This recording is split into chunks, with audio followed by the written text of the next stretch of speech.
Newborn American babies. Newborn citizens of these United States. Free and with rights guaranteed by the Constitution. But let's take a closer look. These new arrivals in a typical American town have equal legal rights. In class, they are not equal at all. Each has a social status handed on to him by his family, ascribed to him at birth. Meet Guilford Ames III, the latest addition to one of the town's upper-class families. Guilford Ames II is the wealthiest man in town. He owns a large factory. The Ames is one of the oldest families in the community, and so it represents prestige as well as wealth. This is where an Ames family has lived for the last 100 years, and this is where Guilford Ames III will live. Like most of the babies here, this one, Theodore Eastwood by name, has an ascribed status of middle class. His father is Joseph Eastwood, high school educated and a white-collar worker in the Ames factory. He has a steady, skillful job and is comfortably off, but the chances are that he will not advance much beyond his present status. The mortgage on his house is on its way to being paid, and someday it undoubtedly will be. Although young Ted Eastwood has an ascribed status of middle class, the best status he achieves during his lifetime may be higher than the one he was born with. It could be true to maybe David Benton, whose ascribed status is lower class. David's father is Michael Benton, an unskilled factory worker who has a meager education. Mr. Benton rents the upper floor of a two-family house in a rundown section of town. The ability to rise from an ascribed status to an achieved one is called vertical mobility and is particularly characteristic of the United States.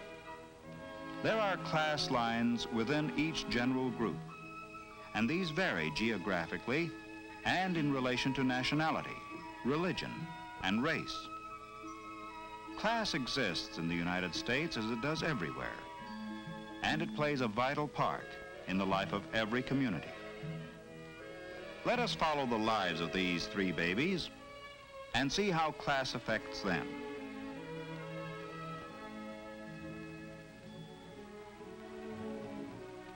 "18 years later, Gil, Ted, and Dave are in the graduating class of the town's high school. After the commencement exercises, the three boys, who are good friends, meet to say goodbye. Next fall, Gil Ames is going to attend an Ivy League university. Ted, who took a commercial course in high school, plans to get a white-collar job like his father's. Dave is going to work too, so that he can add to his family's income. Friends forever, they've said. Well, maybe in a way, but these boys come from families of different classes, and the lines of social class are real here in America, as they are everywhere, in Europe, in Asia, and even in the Soviet Union. As the years pass, class boundaries will separate Gil and Ted and Dave more and more. The boundaries between Ted's middle-class parents and Dave's lower-class parents are as important as those that lie between the upper and the middle classes. Even the simple event of graduation from high school has a different significance for the boys and their families. For Gil, it is only a milestone in his formal education. Later that night, Mr. Ames has a serious talk with his son.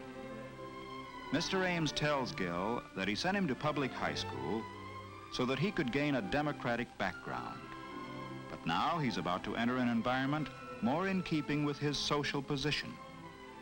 At college, he will meet men of his own kind. Gil understands, because already he has developed an awareness of his class, its patterns, and its rules.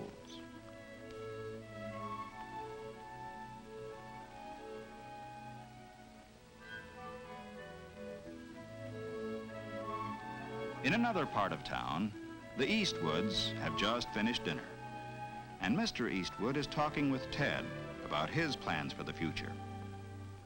Ted's record in high school was generally good, but there was one subject in which he excelled: drawing.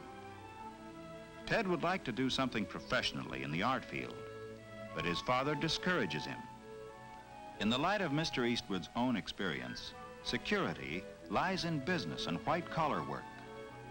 Ted sees his father's point of view and agrees that the commercial courses he took in high school have prepared him for office work, and so that's the kind of job he'll look for.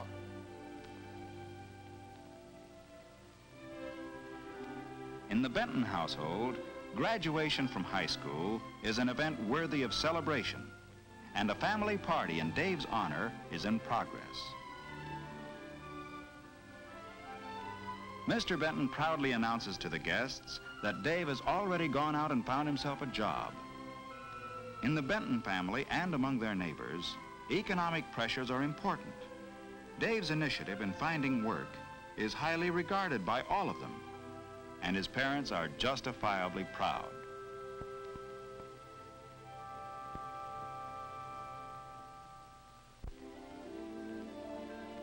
Four years later, Dave, 22 now, has a job at a local gas station. Although he's still only a gas station attendant, he's studying to be an automobile mechanic. The driver of the car is his old friend of high school days, Gil Ames. Gil has graduated from college now and is on his way to start work in his father's factory. Dave is going to be married just as soon as his job of auto mechanic comes through.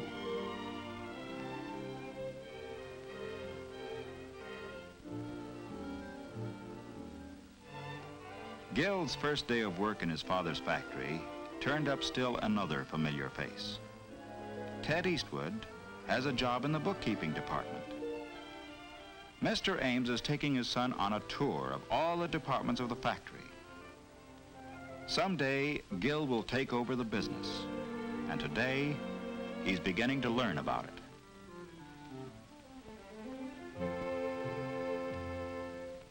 Kind of rocked you, didn't it? Gil Ames with his future all laid out for him. But you're Ted Eastwood, stuck in a job you'll be in all your life. Why don't you get out? What's keeping you here anyway? Mary Blakesley? You thought you'd marry her. But remember what she said that day in the car? Her car, of course. But can't you see it's impossible, Ted? It's not just money. We live in different worlds. Sure, different worlds inside this town, but there are other worlds, bigger towns. You've got some money saved, go to New York. Give it a try for 6 months. And if you fail, only you're not going to fail. And Ted didn't fail. He had talent and the ability to work hard. He started with a job in the art department of a large advertising agency. They called him a production assistant, but actually, he was a sort of a glorified errand boy. But at least he was through with bookkeeping and close to the kind of work he liked.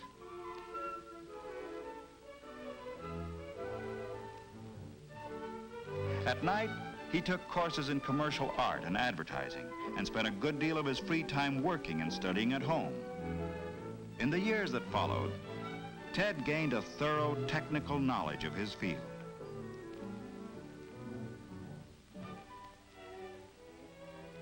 By the time he was 30 years old, he was the head of the art department of an advertising agency.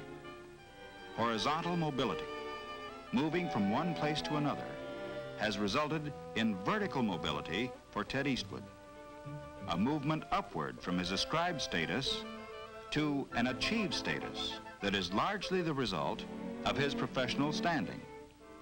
Class lines are drawn differently in a large city like New York, although they are still there. Here, professional standing, power, and wealth are of great importance. It is possible for members of socially prominent families, theater people who may have come from the lower class, and successful businessmen of the middle class to mix socially, and Ted is an accepted member of the group.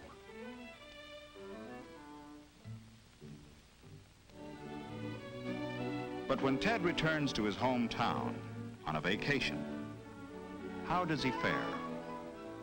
Has he a new achieved status back there too? When he meets the girl he wanted to marry, have things changed? The town is small enough so that Mary has heard about Ted's success in New York. But this isn't New York. Mary is married to Gil now, and although they are friendly enough toward Ted, he still isn't part of their world, and he never will be. In this town, the ascribed status of his parents is still the class to which he belongs.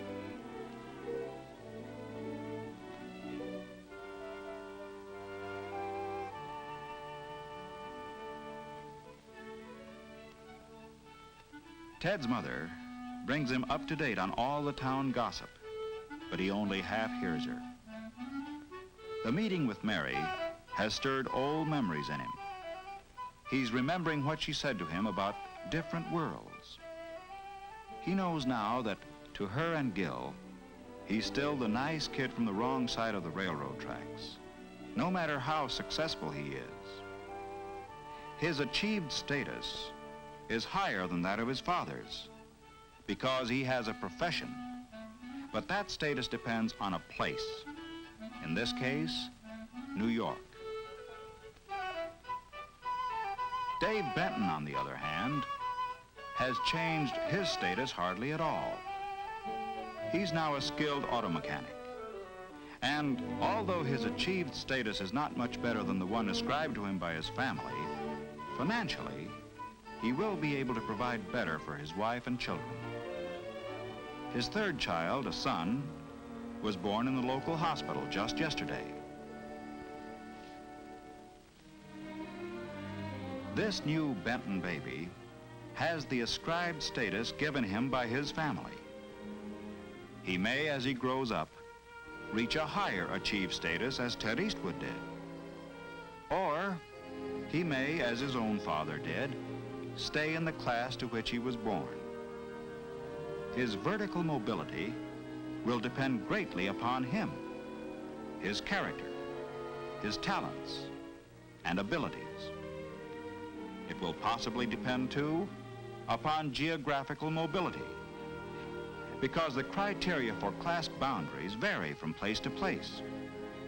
And so it will be for all these babies, all citizens, all equal before the law, but not the same by standards of class.